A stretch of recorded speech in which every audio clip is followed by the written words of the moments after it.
langkah pertama dalam metode Vogel ini mencari dulu selisih di antara biaya yang paling terkecil pertama dengan biaya yang paling terkecil kedua. Nah, berarti biaya yang paling terkecil pertama kan 2 di antara 3, 2, dan 4 berarti 2. Nah, lalu biaya yang paling terkecil kedua berarti 3. Nah, selisih dari 2 dan 3 kita tulis di sini 1. Nah, lalu baris kedua selisih 1 dan 5 berarti 4. 1 dan 3 2. 1 dan 4 3. 2 dan 4 2. 1 dan 3 2. Setelah mendapatkan hasil selisih, cari hasil selisih yang paling terbesar di antara ini. Berarti kan 4. Nah, kalau udah nemu, berarti kita ngisi di baris yang ini, yang sejajar dengan selisih yang terbesar. Nah, untuk mengisinya, cari biaya yang paling terkecil di antara baris ini. 1, 5, 16 berarti yang paling terkecilnya 1. Berarti kita ngisi kotak yang di sini. Nah, untuk mengisinya, kita lihat kuantitinya. Sini 40, sini 20. Cari kuantiti yang paling kecil. Berarti kan 20. Nanti kita isi di sini 20. Nah, ini kan kolom ini udah terpenuhi 20. Kita silang. Nah, berarti ini udah terpenuhi, udah teralokasi. Berarti biayanya udah nggak diikut sertakan lagi untuk mencari selisih. Nah, lalu kita cari lagi selisih di putaran kedua. Karena udah nggak diikut sertakan, berarti 2 dan 4. Selisihnya 2. 5 dan 16, selisihnya 11. 4 dan 1, selisihnya 3. Ini tetap 3, 1 dan 4. Ini 2 dan 4, 2. Nah, ini udah nggak diikut sertakan, berarti strip aja.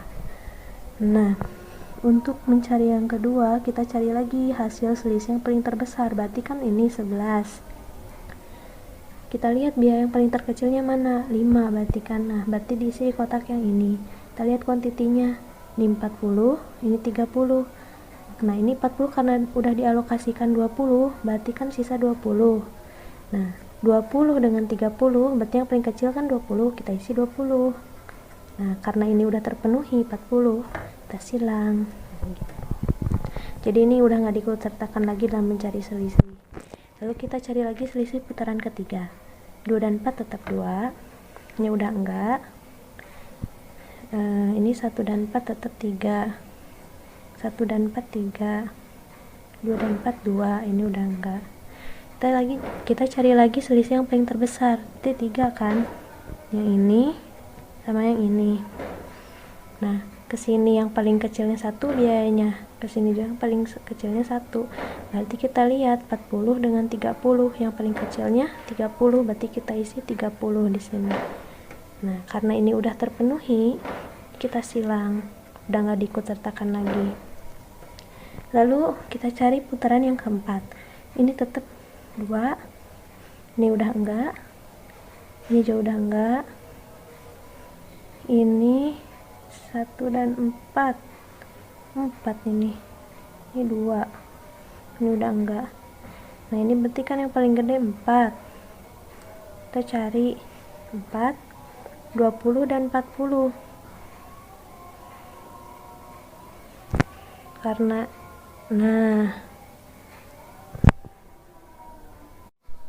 karena paling terbesarnya 4, berarti kita isi kolom yang di sini, kotak-kotak yang di sini. Kita lihat kuantitinya, ini 20, ini 40. Karena udah dialokasikan 30, berarti kan sisanya 10. Nah, 10. 20 dan 10, yang paling kecilnya 10, berarti kita isi di sini 10. Udah habis ya. Tinggal yang ini kita lihat. Nah, ini kan 30, udah dialokasikan 20, berarti kan sisanya 10. Isi aja di sini 10. Nah, beres deh. Nah, jadi biaya transportasinya kita kaliin. Nah, itu 10 kali 2. 10 kali 2. Ini 10 ditambah 10 kali 4 ditambah 20 kali 1 tambah 20 kali 5 ditambah 30 kali 1 sama dengan 10 kali 2 20 tambah 40 tambah 20 tambah 100 tambah 30, berarti 100 150, 190, 210. Jadi biaya transportasinya 210. Nah, lalu pembuktian hasil dari metode Vogel menggunakan metode MODI. Yang pertama itu mencari dulu angka evaluasinya. Maksudnya UI dan VJ di sini, UI itu kolom dan VJ itu baris. Nah, kita harus fokus ke sel yang sudah berisi. Berarti yang ini, dan ini. Nah, kolom yang silang atau 0 itu diabaikan aja. Jadi cara ngitungnya kita berpatok ke sel yang berisi. Cara menghitungnya kita tulis dulu di sini angka 0. Ini pasti dan selalu 0, angka 0 dulu di sini. Nah, cara ngitungnya kita berpatok sama kotak yang berisi. Berarti ini kan ya 0 ditambah berapa yang hasilnya 2. Berarti di sini 2. Nah, lalu 0 ditambah berapa yang di sini hasilnya 4. Berarti 4 ya. 0 ditambah 4 4. Nah, untuk mengisi yang ini di sini ada 2, di sini ada 5. Berarti berapa tambah 2 yang hasilnya 5? Berarti di sini 3. 3 ditambah 2 5. Lalu ini 1, ini 4. Berarti berapa tambah 4 yang hasilnya 1? Berarti min 3 ya. Min 3 ditambah 4 1. Nah, ini masih kosong. Kita yang ini. Berarti 3 ditambah berapa yang hasilnya 1? Berarti di sini min 2. Ya. 3 ditambah min 2 hasilnya 1. Nah, setelah itu kita cek tiap sel apakah sudah memenuhi, apakah sudah optimal atau belum, apakah sudah kurang dari biaya atau sama dengan biaya. Nah, caranya kita tambahkan saja hasil yang sudah kita dapat, hasil angka evaluasi yang sudah kita dapat. Nah, di sini berarti ini 0 ditambah ini min 2. Min 2 sama dengan min 2. 0 ditambah min 2 min 2. Nah, 3 dengan min 2 itu kan lebih kecil dari 3. Berarti ini udah optimal. Udah optimal karena hasilnya sudah lebih kecil daripada biaya. Nah, lalu ini yang kedua 0 ditambah 2. 0 ditambah 2 sama dengan 2. Nah, ini udah optimal. Nggak lebih nggak kurang gitu. Jadi udah optimal. Sama dengan biaya. Nah, lalu ini 0 ditambah 4 sama dengan 4. Ini juga udah optimal. Nah, ini 3 ditambah min 2 sama dengan 1. Berarti ini udah optimal. Nah, lalu ini 3 ditambah 2 sama dengan 5. Ini juga udah optimal. Ini 3 ditambah 4. Ya, 3 ditambah 4 7. Nah, ini udah optimal. Kurang dari 16, 7 gitu. Nah, ini min 3 ditambah min 2 sama dengan min 1. Ini juga udah optimal, kurang dari biaya.